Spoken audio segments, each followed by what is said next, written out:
بسم اللہ الرحمن الرحیم۔ عزیز طلباء و طالبات، پروفیسر ڈاکٹر حافظ محمد مشتاق آپ سے مخاطب ہے اور آپ سماعت کر رہے ہیں ڈاکٹر حافظ محمد مشتاق یوٹیوب چینل۔ ایم اے اسلامیات پارٹ 1، اس کا پیپر نمبر 5 عربی زبان و ادب، اور اس کا پورشن قصص النبیین کا آج 30واں لیکچر ہے۔ لیکچر سے پہلے میں ایک دو بات آپ کے گوش گزار کرنا چاہتا ہوں۔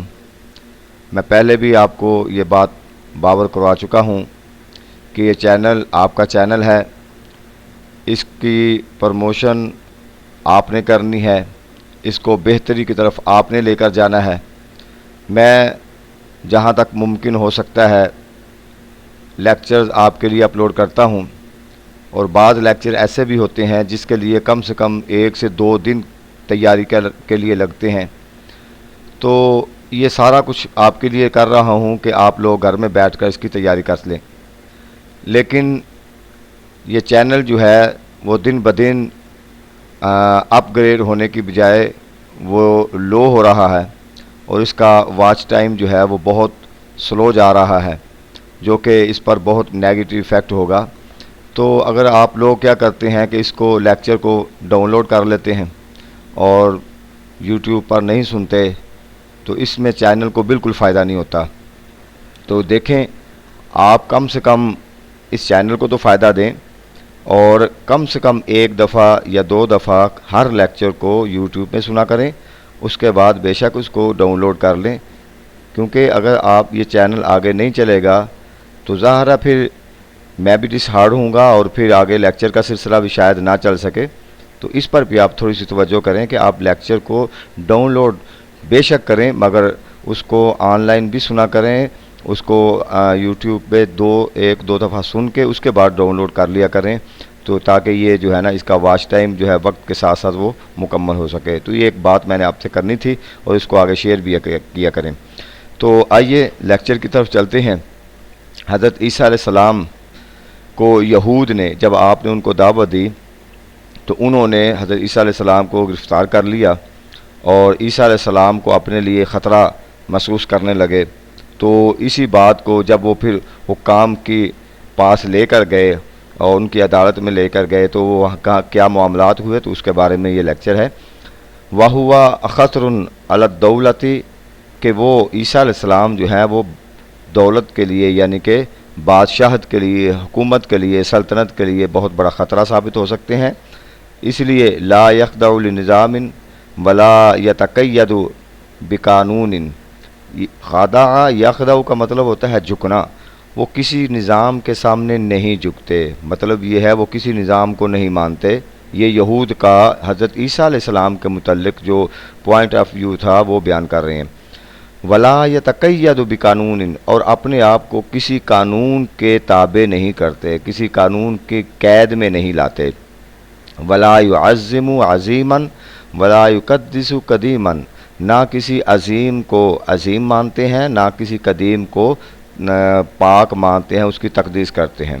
تو یہ الزام جو لگائے گئے یہود کی طرف سے عیسیٰ علیہ السلام پر کہ وہ کسی ہماری پرانی رسم و رواج کو، ہمارے پرانے آباء و اجداد سے چلے ہوئے قوانین کو، نہ ان کو تقدیس یعنی ان کو مقدس مانتے ہیں، نہ کسی بڑے کو بڑا مانتے ہیں، نہ کسی قانون کی تابعداری کرتے ہیں، نہ کسی نظام کو مانتے ہیں، تو یہ حکومت کے لیے بہت بڑا خطرہ ثابت ہو سکتے ہیں۔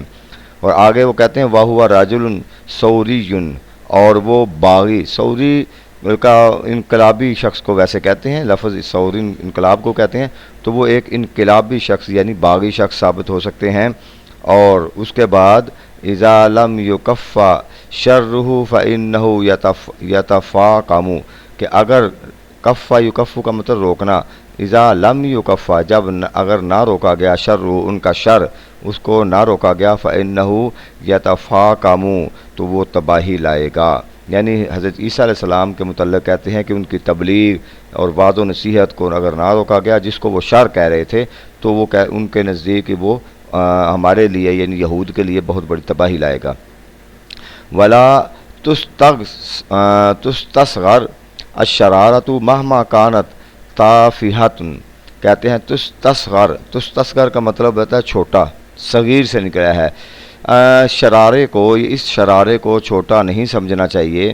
حضرت عیسیٰ علیہ السلام کے متعلق کہہ رہے ہیں کہ جو تبلیغ کر رہے ہیں وہ ان کے نزدیک ایک آگ کا شرارہ ہے، وہ کہتے ہیں اس کو چھوٹا نہ سمجھیں۔ مہما کانت تافہۃ، کہیں ایسا نہ ہو کہ یہ آگ لگانے کے لیے کافی ہو جائے۔ تو گویا کہ عیسیٰ علیہ السلام کی تبلیغ کو اپنے لیے بہت بڑا خطرہ ثابت کرنے لگے، اور اس کے بعد پھر وکان کلامن مملوءا بالمکر والدہاء، ان کا کلام جو تھا، یعنی عدالت میں جا کر یہ بیان دے رہے ہیں، اور ان کا کلام مکر اور فریب پر مبنی تھا۔ جو وہاں پہ بات کر رہے ہیں مملوءا بھرا ہوا تھا، یعنی کہ ان کے کلام میں مکر اور فریب بھرا ہوا تھا۔ مسبوغا بالصبغۃ السیاستی، اور وہ اس کو سیاسی رنگ میں رنگا ہوا تھا۔ مسبوغا بالصبغۃ السیاسہ، ان کا سارا جو کلام تھا وہ سیاسی رنگ میں رنگا ہوا تھا۔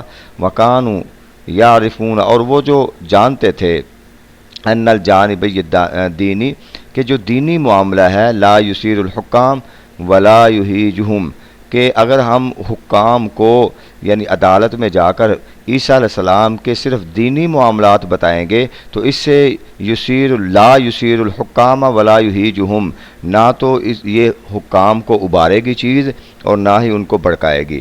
مطلب انہوں نے اس کو سیاسی رنگ دیا۔ حضرت عیسیٰ علیہ السلام کے دین کی تبلیغ کو دینی تبلیغ نہ سمجھا بلکہ اس کو سیاسی رنگ دیا۔